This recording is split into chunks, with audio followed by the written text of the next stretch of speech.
して髪型もバッチリ OK。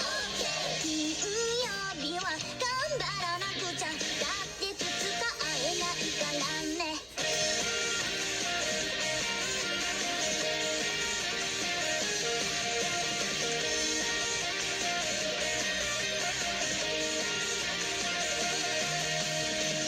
8時0分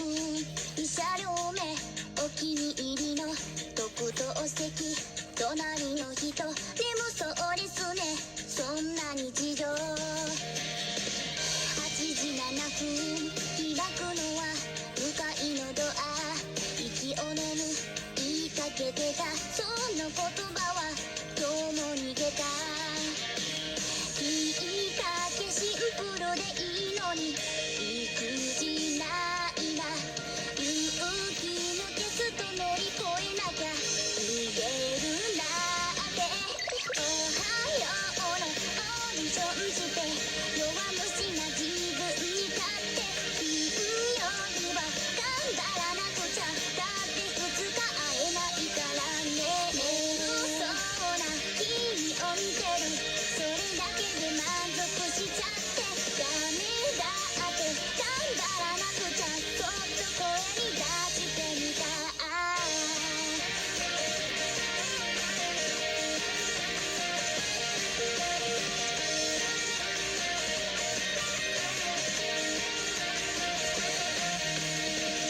8時0分1車両目座られてた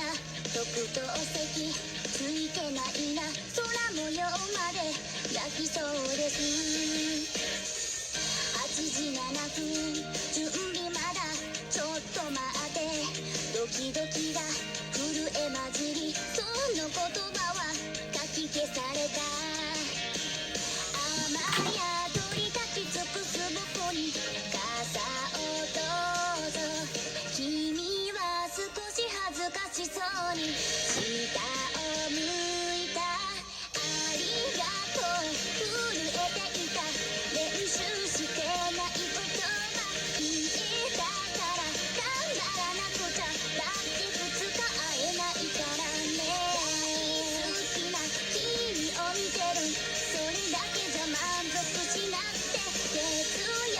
日頑張らなくちゃ、そっと声に出してみた。